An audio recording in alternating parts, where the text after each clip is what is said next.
By the 18th century, the 1700s, the British colonies were increasingly integrated into an extensive system of overseas trade. Colonial ships carried commerce not only between Europe and the Americas, but they also connected both with Africa, primarily as a result of the trafficking in slaves.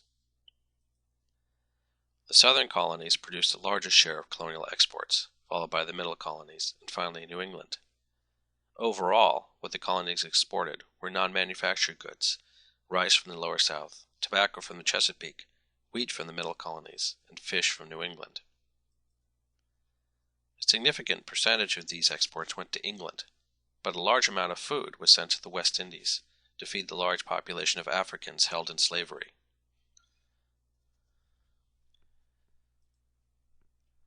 While the South provided most colonial exports, northern merchants provided the ships to carry these exports to their destination and to bring goods into the colonies.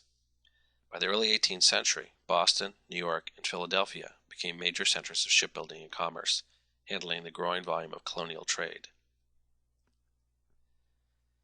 In part because of the wealth generated by this trade, colonial society witnessed the growth of class differences.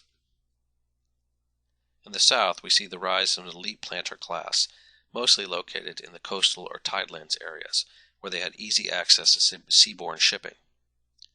Northern elites were increasingly found in large cities, where a mercantile and commercial class gained prestige and power. The colonies also witnessed demographic and social change, as a steady flow of settlers moved into the frontier. While expansion into the West provided new lands for the colonists and increased the opportunities available to them, it also created some significant tensions within colonial society. The interests of colonists on the frontier were often quite different from those in already settled areas. Frontiersmen wanted protection from Native Americans or campaigns to open up more land. They also needed some key government services, such as courts to legalize their claims and settle disputes. Established elites closer to the coast were often reluctant to spend money to provide these services, leaving backcountry areas feeling underrepresented and exploited. Ethnic and racial and religious differences compounded these tensions. By the 18th century, the majority of settlers moving into the frontier areas were not English, but rather Scots, Scots-Irish, and Germans. The English often viewed these groups with considerable contempt. They were also religiously diverse. Most of the Scots and Scots-Irish, for instance, were Presbyterian, causing conflict in colonies with established churches. With more and more slaves coming from Africa, race also became a significant issue. There were some other important changes as well in terms of the colonists' worldview. The colonists were part of the broad cultural changes that were sweeping Europe.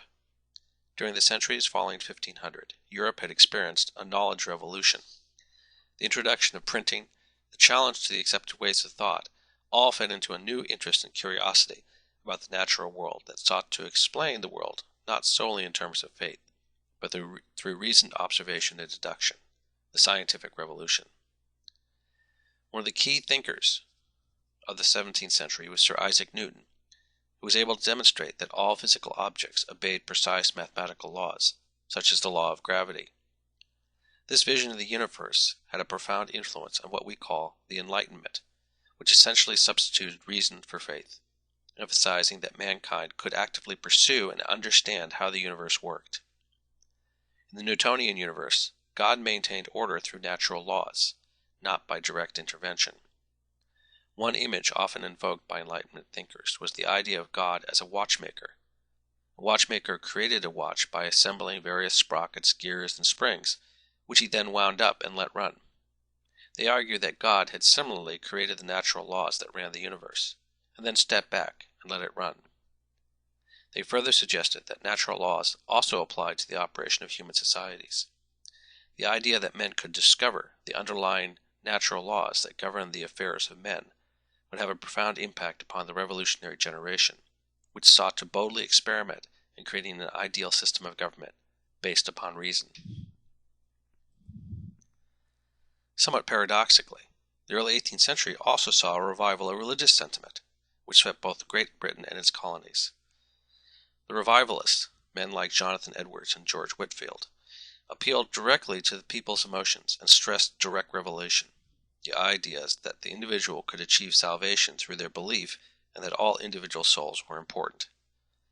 This revival, however, did not necessarily help the established churches. Many within the Congregationalist or Puritan church were aghast at the message of the revivalists and the manner in which it was delivered. The type of wild, foot-stomping, dancing people shouting out in church, this was not the traditional Puritan ideal of worship. It split the Puritans between the New Lights, the Revivalists, and the Old Lights, the Traditionalists, and it gave rise to a variety of new sects that increasingly challenged the idea of a state-sponsored religion. The same sort of thing happened in the South, where the state-sponsored Anglican or Church of England churches dominated. Indeed, the proliferation of new Protestant sects made it increasingly difficult to maintain the idea of a single state-sponsored religion. The other problem with the revival, from the point of view of the colonial elites, is that it had a particularly strong appeal to people at the lower end of the socioeconomic spectrum, intended to reinforce ideas about equality and democracy, rather than deference and hierarchy. Aside from the internal changes sweeping American society, the colonists also had to deal with their evolving relationship with the British government. While early on the British government had played a minimal role in running the colonies, in the late 17th century it sought to enhance its authority and create more centralized forms of control. During the 1650s, for instance, Parliament began to enact the Navigation Acts. These acts grew out of an economic theory called mercantilism, which strongly influenced the behavior of European colonial powers at this time. In mercantilist theory, the volume of money in world trade was a fixed amount. The goal of each nation was to maximize its share of this fixed amount, particularly by carefully controlling trade with its colonies with closed, regulated markets rather than open or free markets. Under the Navigation Acts, only British ships could move colonial goods, and certain high-value items, such as tobacco and sugar, could only be shipped to England. All European goods sent to the colonies also had to be shipped through England, essentially forcing the colonists to buy only from English merchants, regardless of the price. This ensured that profits from trade with the colonies were made within the English Empire, rather than benefiting rival empires, such as those of the French or the Dutch.